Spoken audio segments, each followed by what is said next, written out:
You're gone and I gotta stay high all the time to keep you off my mind. Woo. Hello everyone, welcome to my channel. Today I'm gonna do an updated favorite books video that I haven't done in like a year. No exaggeration. So the last favorites video I put up was done probably like February 2013. I have that linked below. I'm just gonna warn you, Shatter Me is not gonna be in this video. It's in the previous video I did. February 2013, I probably owned like 20 books. So, obviously, I've read more since then, and I wanted to update you on what some of my favorites were. I will say really quickly that for a book to be my favorite, it has to be amazing. So there are lots of books out there that I think are good, that I think are great, but not that are amazing.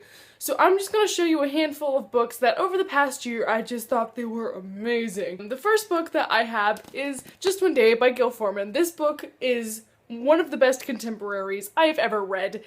This book is about a girl named Allison who goes to Europe for a school trip.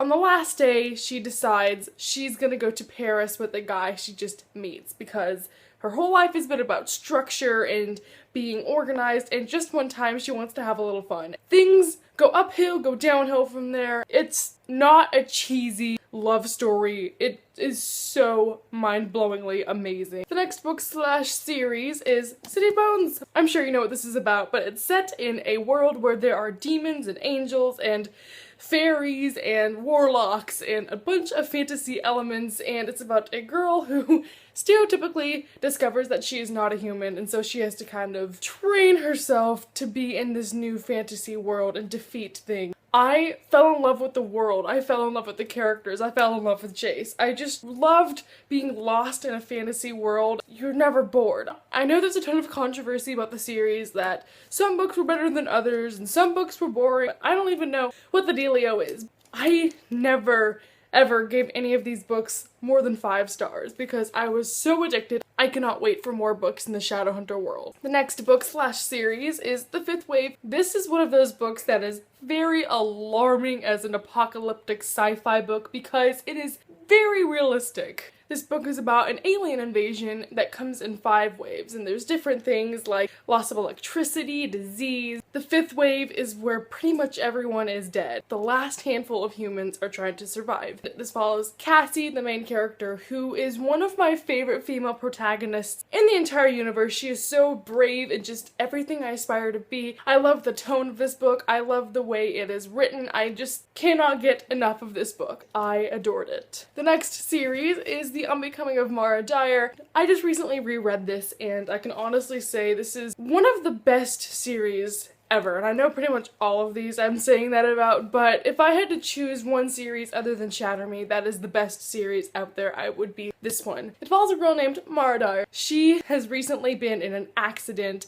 and so she has post-traumatic stress disorder from that, and it's about her dealing with all these hallucinations from that and getting over the accident and having to move on with her life. I just made it seem like a cliche contemporary, but it is so good, not what you would expect. It is not a contemporary. Well, it kind of is, but it's pretty paranormal. Noah Shaw. Enough said. The next book is Anna and the French Kiss. This is, again, an amazing contemporary. I'm sure everyone knows about this book. It's just a staple in contemporary. If you don't know, it's about a girl named Anna who goes to a boarding school in France for Americans, and it's about her life there, finding who she is in a new country, making new friends. It's very real. I just remember loving this because, one, I couldn't put it down, and 2, I just wanted to be Anna so badly. I wish I had her life. It's one of those books that you just want to melt into and become the book, and I could reread this over and over and over and never get tired of it. The next book is Fangirl. Fangirl is about a girl that goes to college, and she just has to almost rediscover herself because she and her twin sister are drifting apart. She just has to find herself, has to reconnect with her sister and her family, and it is a very simple book, but a very meaningful book to me. This book, I am in love. There's never in my life been a book that encompassed me. Never in my life have I read a book and just every line been like, oh my gosh, I do that too. If it's so I'm getting to the point in the video where I become incoherent because I just can't deal with how good these books are. It's such a comfort to me to know that there's someone out there like me, because this is so relatable. The last two books are both from the same author, who is one of my favorite authors of all time. And I will start with her first book that came out, which is The Skies Everywhere, which is about a girl named Lennon whose sister dies. She has to deal with the sadness that comes with that and a bunch of extra problems that surface once she's gone. It's a very character-driven story, so it's extremely hard to put in a synopsis that makes it seem like, wow, this book sounds amazing, but I promise you, if you pick this book up, you will be crying because it is so powerful. Can't even talk about this book. I stayed up till 1:30 on a school night sobbing over it.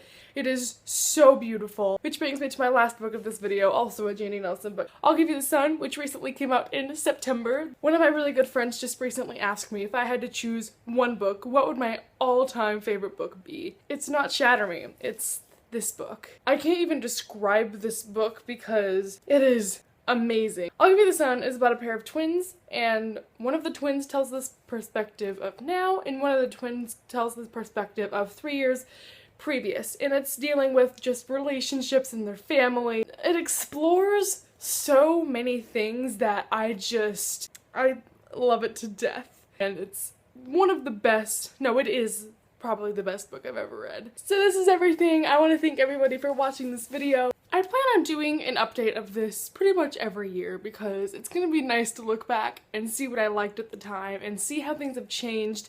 I will see you next time, everybody. Thank you so much for watching, and I love you. Goodbye.